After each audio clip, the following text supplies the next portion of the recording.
Hai, para CEO yang kuhormati dan teman-teman hamster tersayang. Hari ini aku sedang menjelajahi beberapa pandangan mengejutkan tentang uang dan cara-cara nakal yang digunakan beberapa jutawan untuk tetap menyimpan lebih banyak kacang mereka sendiri. Dari sepatu seharga $80 yang bertahan lebih lama daripada waktu ngemil seumur hidupku, hingga orang kaya yang bahkan tidak tahu hari apa hari ini, kita akan menyelami sikap-sikap aneh yang benar-benar unik.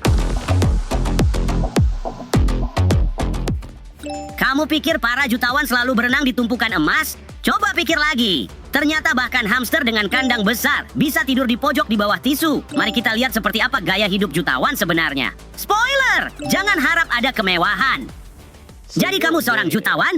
Ya. Jadi, berapa uang yang kamu miliki di bank? $30.000. Aku yakin kamu punya beberapa mobil eksotis di garasi, kan? Tidak, mobilku mungkin berumur 5 tahun dan harganya $20.000. Oke, tapi rumah ini pasti bernilai jutaan, kan? $600.000. Bolehkah aku melihat koleksi sepatumu? Aku tidak tahu kamu punya kegemaran seperti itu. Tidak, hanya saja, ayo tunjukkan padaku. Wow, siapa yang mengira? Lihat sepatu di sana itu? Harganya $80 dan sudah bertahan selama 7 tahun. Oke, tapi pasti arlojimu bernilai. Apa gunanya menjadi jutawan kalau kamu tidak membeli barang-barang mewah? Jika kamu mengikuti Imran, the finance engineer, kamu tahu intinya adalah soal memiliki waktumu sendiri. Apa maksudnya itu? Kebanyakan orang terjebak dalam membeli barang-barang mewah karena mereka ingin terlihat kaya, atau mereka berpikir itu akan membawa kebahagiaan jangka panjang. Sayang, materialisme memaksamu untuk terus bekerja agar bisa terus membeli barang-barang. Oke, dengar, bolehkah aku mengambil foto kakimu? Jadi, kamu bilang kamu seorang jutawan dan yang kamu punya hanyalah sepasang sepatu yang lebih tua dari nenekku? Jika aku punya $1 juta, aku pasti sudah punya mangkuk makanan emas, botol air berhiaskan berlian, dan roda yang terbuat dari sutra. Memiliki waktumu sendiri, kawan. Aku punya waktuku sendiri. Aku tidur selama 16 jam sehari. Aku perlu bicara dengan penasihat keuanganmu. Atau setidaknya, orang yang mengurus sepatumu.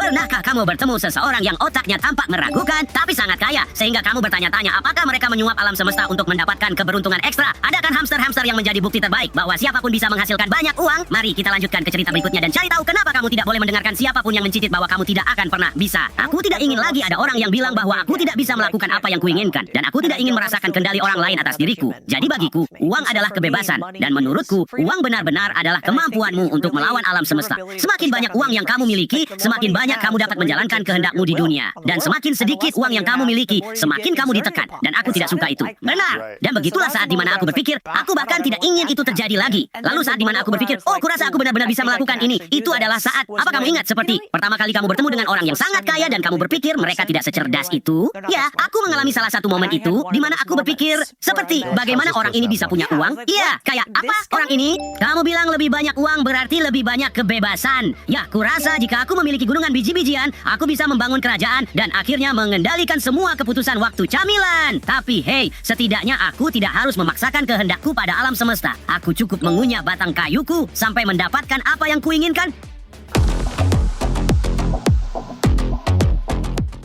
Merasa seperti ketinggalan sebuah rahasia besar dan terus berlari dalam lingkaran, sementara hamster lain begitu tenang tapi mendapatkan banyak biji. Orang berikutnya benar-benar tahu rahasianya. Dia menghasilkan jutaan, bahkan tidak tahu hari apa sekarang, dan entah bagaimana tidak membayar pajak. Mari kita bongkar misteri ini. Aku akan menggunakan beberapa tipsnya untuk pelarian besarku berikutnya.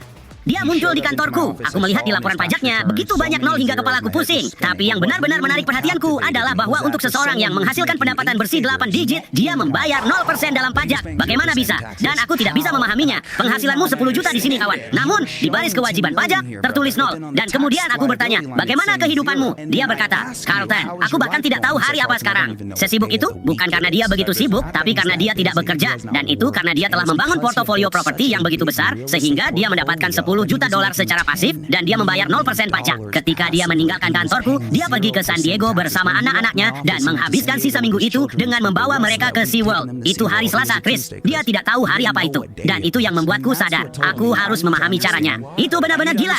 Aku perlu memahami real estate, Bong. Aku perlu mempelajari semua strategi pajak seputar real estate. $10 juta.